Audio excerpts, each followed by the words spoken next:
Hi friends and welcome back to my channel. So friends, ఇవాళ వీడియోలో మనం చూసుకుంటే ఆర్ఆర్బీ నుంచి అయితే ఆర్పిఎఫ్ నోటిఫికేషన్కి అయితే ఒక నోటీస్ అయితే విడుదలయ్యింది. సో ఈ యొక్క నోటీస్ డీటెయిల్స్, వేకెన్సీస్ ఏమేమైతే ఉన్నాయో ఈ వీడియో ద్వారా అయితే మనం తెలుసుకుందాం. ఫ్రెండ్స్, మీరు నా ఛానల్ కొత్తగా అయితే నా ఛానల్ని అయితే సబ్స్క్రైబ్ చేసుకోండి ఫ్రెండ్స్. సో దాట్ మీకు ఎటువంటి జాబ్ అప్డేట్స్ ఉన్నా నేనైతే వీడియో ద్వారా అయితే తెలియజేస్తాను. అలాగే మీకు ఈ వీడియో నచ్చినట్లయితే లైక్ చేసి షేర్ చేయండి ఫ్రెండ్స్.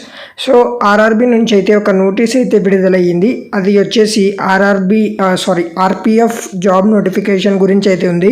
అది వచ్చేసి ఆర్పిఎఫ్ ఎస్ఐ మరియు ఆర్పిఎఫ్ కానిస్టేబుల్ పోస్టుల నోటిఫికేషన్ గురించి అయితే ఒక చిన్న నోటీస్ అయితే జారీ చేసినారు.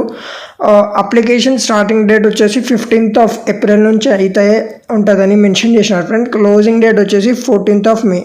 సో 15th ఏప్రిల్లో అయితే ఆన్లైన్ అప్లికేషన్స్ అయితే స్టార్ట్ అవుతున్నాయి. సో మనం చూసుకుంటే పే లెవెల్ వచ్చేసి ఎస్ఐకి 6th సెంట్రల్ పే లెవెల్ ఉంటుంది అండ్ కానిస్టేబుల్కి వచ్చేసి 3rd పే లెవెల్ ఉంటుంది according to central. So SI పోస్ట్కి అప్లై చేయడానికి మీకు అయితే గ్రాడ్యుయేషన్ అయితే కంప్లీట్ చేసి ఉండాలి ఫ్రెండ్స్. అలాగే కానిస్టేబుల్ పోస్ట్కి మీరు 10th పాస్ అయితే చాలు. నెక్స్ట్ మనం శాలరీ చూసుకుంటే బేసిక్ శాలరీ వచ్చేసి మనకు 35,000 ఎస్ఐ పోస్ట్కి అయితే ఉంటుంది. అలాగే కానిస్టేబుల్ పోస్ట్కి అయితే 21,700 ఫ్రెండ్స్. మెడికల్ స్టాండర్డ్ వచ్చేసి B1 according to railway standards. Medical standards ఏమైతే ఉన్నాయో B1 అది. ఈ యొక్క మెడికల్ స్టాండర్డ్స్ గురించి మళ్ళీ తెలుసుకోవాలంటే ఇంకా డీటెయిల్గా మీరైతే రైల్వే గవర్నమెంట్ వెబ్సైట్ అయితే విజిట్ అయ్యి అక్కడైతే మీరు తీసుకోవచ్చు. ఈ యొక్క పోస్ట్కి అప్లై చేయడానికి, ఎస్ఐకి అప్లై చేయడానికి మీకు స్టార్టింగ్ ఏజ్ 20 to 28 మధ్యలో ఉండాలి. అలాగే కానిస్టేబుల్ పోస్ట్కి అయితే 18 to 28 years మధ్యలో అయితే ఉండాలి ఫ్రెండ్స్. సో వేకెన్సీస్ మనం చూసుకుంటే ఎస్ఐ పోస్ట్కి అయితే దాదాపుగా 452 పోస్టులు అయితే ఉన్నాయి ఫ్రెండ్స్. అదే కానిస్టేబుల్కి అయితే 4,208. సో టోటల్గా 4,660 పోస్టులకు అయితే ఆర్పిఎఫ్ నోటిఫికేషన్ అయితే రాబోతుంది ఫ్రెండ్స్ ఆర్ఆర్బీ నుంచి. సో ఏజ్ రిలాక్సేషన్ అనేది 3 years అయితే ఉంటుందని అయితే మెన్షన్ చేసినారు. ఇంకా మీకు మనం మిగతా క్వాలిఫికేషన్స్ కానీ ఇన్స్ట్రక్షన్స్ కానీ చూసుకుంటే అవన్నీ మనకి అఫీషియల్ నోటిఫికేషన్ విడుదలైనప్పుడు డీటెయిల్స్ అనేవి అందులో క్లియర్గా అయితే ఉన్నాయి ఫ్రెండ్స్. రిజర్వేషన్ 15% రిజర్వేషన్ అనేది ఉంటుందని అయితే మెన్షన్ చేసినారు.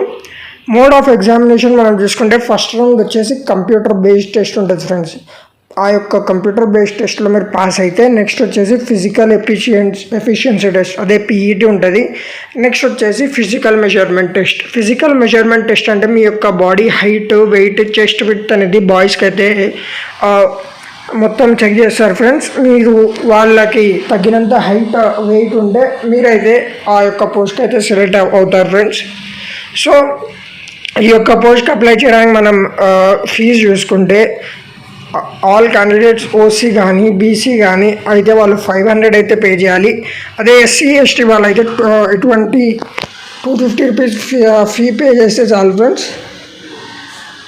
దాని తర్వాత మనం అయితే ఎటువంటి ఫీజు అయితే ఫీజు అనేది కట్టని అవసరం లేదు ఫ్రెండ్స్. సో ఇక్కడ చూసుకుంటే ఓవరాల్గా అన్ని అడ్రసెస్లో అయితే రిక్రూట్మెంట్ అనేది జరుగుతుంది friends.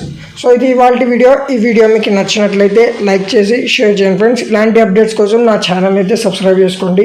Thank you. Have a nice